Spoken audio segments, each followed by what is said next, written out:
İnsan rol yaparken yalan söylemez. Tiyatro ruhu iyileştiren bir bilimdir. Sahne karardığında insan yalnız kalmaz. Aslında ilk kez kendisiyle karşılaşır. Çünkü tiyatro sadece bir sanat değildir. Aynı zamanda insan beyninin kendini yeniden düzenleme biçimidir. Bir çocuğun özgüven kazanmasıdır. Bir ergenin ben kimim sorusuna cevap aramasıdır. Ve bir yetişkinin yıllarca susturduğu acıyı belki de ilk kez dile getirebilmesidir. Ve bazen bir insanın hayatta kalma yöntemidir tiyatro. Bugün size tiyatronun, sanatın, dekorundan değil, sinir sisteminden bahsedeceğim. Yani perdeden değil, psikolojiden. Alkıştan değil, insan ruhunun iyileşme kapasitesinden. Çünkü bilim artık şunu söylüyor. Tiyatro sadece izlenen bir şey değil. İnsan zihnini değiştiren nörobiyolojik bir deneyim. İnsan beyni rol üzerinden öğrenir. Bir çocuk doktorculuk oynarken aslında empati geliştirir. Bir genç sahnede Hamlet olduğunda kendi korkularıyla yüzleşir. Bir yetişkin başka bir karakteri oynarken bastırdığı duygularını güvenli bir şekilde dışarıya çıkarır. Çünkü tiyatro beyinde aynı zamanda birçok sistemi de çalıştırır. Hafıza, duygu işleme merkezi, empati ağı, motor koordinasyonu, dil merkezi, sosyal algı sistemi. İşte bu yüzden tiyatro yapan insan sadece ezber yapmaz, kendini yeniden organize eder. Bilim insanları drama terapilerinin depresyon, travma, kaygı ve sosyal izolasyon üzerinde orta ve güçlü düzeyde olumlu etkiler yarattığını gösteriyor. Meta analizlerde tiyatro temelli terapilerin psikolojik iyileşmede anlamlı sonuçlar verdiği ortaya konuldu. Bir çocuğa sürekli özgüvenli ol diyebilirsiniz ama çocuk özgüveni nasihattan öğrenmez, deneyimden öğrenir. Sahne çocuğa şunu öğretir: ben görünür olabilirim. Bu inanılmaz büyük bir psikolojik eşiktir. Tiyatro yapan çocuklarda dil gelişimi hızlanır, duygu ifade becerisi artar, sosyal kaygı azalır, problem çözme becerisi gelişir, empati güçlenir, grup içinde var olma kapasitesi artar. En önemlisi de şudur: çocuk hata yapmaktan korkmamayı öğrenir. Çünkü sahne düşmenin normal olduğu tek yerdir.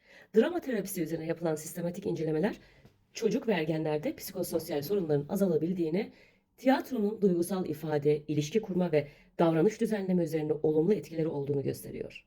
Ergenlikte de çok önemli. Genç bir insan sürekli şunu sorar: ben kimim? Beni biri görüyor mu? Yeterli miyim? Yanlış biri miyim? Bilmiyorum. Bu tarz soruları sorar gençler. Sosyal medya bu sorulara görüntü verir ama tiyatro deneyim verir. Sahneye çıkan genç ilk kez şunu fark eder: ben sadece dış görünüşüm değilim. Ben bu çağın en büyük problemini aştım. Anlaşılabiliyorum artık. Tiyatro gençlere rol yapmayı değil, maskelerini çıkarmayı öğretir. Yetişkinler için tiyatro daha farklı bir terapi. Çünkü yetişkinlik bastırma sanatıdır. İnsan büyüdükçe ağlamayı, korkmayı, zayıf görünmeyi, hepsini, bütün duyguları bastırır. İçindeki saklamayı öğrenir ve modern toplum bunu olgunluk sanır. Ama bastırılan her duygu bedende yaşamaya devam eder. İşte tiyatro burada devreye girer. Çünkü sahnede insan güvenli bir biçimde öfkelenebilir, bağırabilir, ağlayabilir, korkabilir, kaybetmeyi oynayabilir, yas tutabilir ve sinir sistemi şunu fark eder: bu duyguları yaşadım ve hala ölmedim. Bu yüzden psikodrama ve drama terapileri travma çalışmalarında kullanılmaktadır. Araştırmalar tiyatro temelli terapilerin öz saygı ve dayanıklılık, iletişim ve psikolojik iyi oluş üzerine olumlu etkiler oluşturduğunu gösteriyor. Bir insan bir karakteri oynadığında beyninde çok ilginç bir şey olur. Kendi hayatından çıkar, başkasının zihnine girer.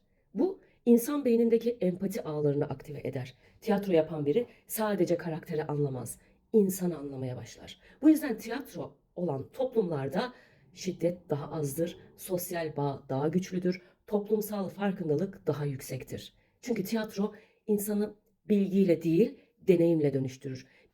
Bir kitabı okuyabilirsiniz ama sahnede bir annenin çocuğunu kaybetmesini oynadığınızda o duygu sinir sisteminize kazınır ve empati yeteneğinizi daha da artırır. Pandemi bize çok şey öğretti. İnsan sadece biyolojik bir varlık değildir. İnsan ilişkiyle yaşayan bir sinir sistemidir. İzolasyon arttığında depresyon arttı, kaygı arttı, yalnızlık arttı, anlam kaybı arttı. İşte tam bu dönemde drama temelli çalışmaların insanı psikolojik iyi olduğunu desteklediğini gösterdi. Özellikle grup temelli tiyatro çalışmaları insanların yeniden bağ kurmasını sağladı.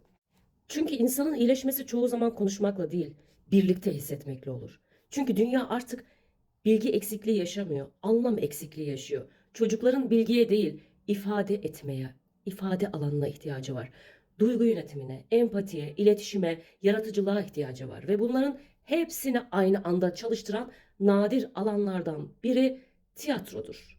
Beyni eğitir, duyguları düzenler, bedeni aktive eder, sosyal zekayı geliştirir, travmayı düşürür, yalnızlığı azaltır. Yani tiyatro bir etkinlik değildir, insan olma provasıdır.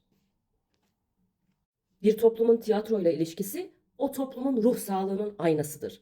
Sahneler kapanıyorsa sanat kaybolmaz sadece. İnsanların birbirini hissetme kapasitesi de kaybolur. Çünkü tiyatro insanın insana şöyle dediği yerdir. Senin acını tamamen yaşamam mümkün değil ama seni hissedebilirim. Ve belki de medeniyet tam olarak budur. Birbirini hissedebilen insanların kurduğu o güzel dünyadır.